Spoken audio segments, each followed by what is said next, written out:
How did you get interested in ADHD coaching, and how long have you been doing it for? Well, ADHD coaching, I started back in January, kind of creating my business plan, was able to launch in May. Yeah, ADHD, it's something that's very near and dear to me. I have ADHD and have, kind of the wonderful feats, the uphills, and I was just going to ask if you have it yourself. I do, yeah. I'm one of those. I'm your picture perfect fella that you can say it's hereditary, because Yeah. my entire family. Yeah. It was like off the charts. What's that? It's like off the charts, your family. Yeah. It was fun growing up. I'll put it that way. If you've got other things planned, Yeah. then it leads to really poor time management. Yeah. But at the same time, we live so distracted. It's just how our minds are. We're always going, right? Yeah.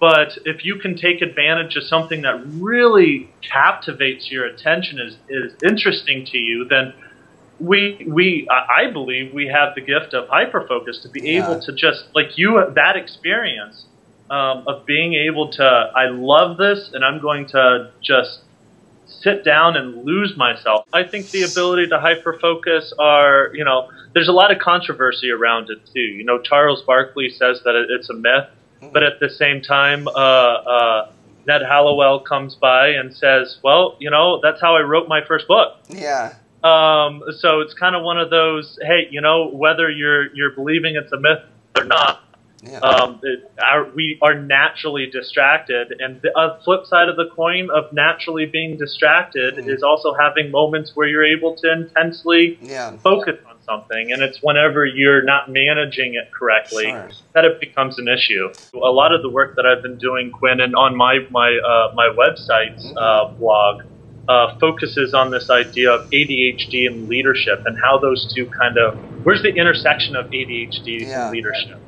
And one of the strengths that I see as in an ADHD leader is the ability to create flow within their organization, right? So we have not only ADHDers really being distracted, but also being able to hyperfocus, but our culture in general is distracted by all of these different things, meetings all the time, technology all over the place, where sometimes you just need somebody to come in, help your organization create flow, create that hyper-focus, create that ability to be so involved in a project that you're almost one with it. So that's kind of where the organizational development side and my graduate training kind of is intersecting kind of this ADD world of mine, where, I love the ADD coaching, but where can the ADD gifts, as I call them, right? Differences, gifts. I think it's kind of essentially the same thing, just slightly different language. How can we utilize these things? How can we bolster these things, and to better our organizations, to better our communities, to better our people, to get the results that we want to have, which is happier, healthier, wealthier people. Our systems and our organizations they're so black and white. Yeah.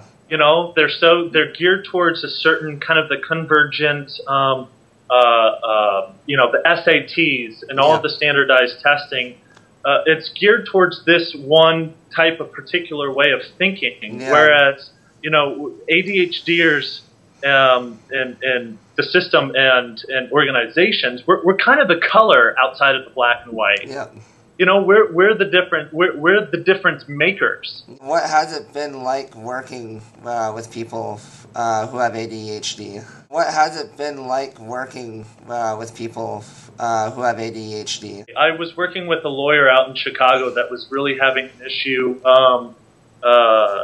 managing her time and staying organized and keeping a schedule. And one of the major things that was giving her such a huge headache was her scheduling. And or her billing, her billing. And she was spending up to 25 hours. Her weekends were just depleted. She was working probably 75 hours a week. So she was working 40, 50 hours 55 hours as a lawyer, but then an additional 20, 25 hours just to figure out billing.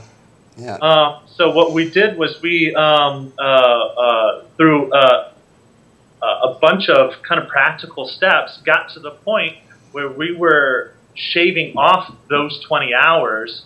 Now it's taking her 20 hours, and that leaves her, if she wants to work 75 hours a week, that means that she has the ability to earn money during that time instead of worry about her billing. So I did the math, and it came out to, an entrepreneur who has ADHD. We saved her over $350,000 annually, right? So if you take that 20 hours and say, okay, now take that 20 hours and actually do lawyer-related stuff where you're actually able to bill people for that, it saved her a ton of money. And obviously now, she can take that opportunity and say, yeah, I'd like to generate more income for myself with that time. Or I'd like to do other things that I see valuable with my time, like spend it with family and spend it with friends and things like that. But that's a huge chunk of money that that we were able to save her. All right. Well, thank you very much. You've certainly answered all of my questions. That's great. I enjoyed the conversation. I appreciate your insight, and I appreciate what you're trying to do and changing the conversation, Quinn. I think it's really a 2 thumbs up from me. I'm really excited about being part of the website and helping you change the conversation. All right. Well, thank you so much, Andrew. Thanks. Yep. Yeah. Take care. Bye. Bye.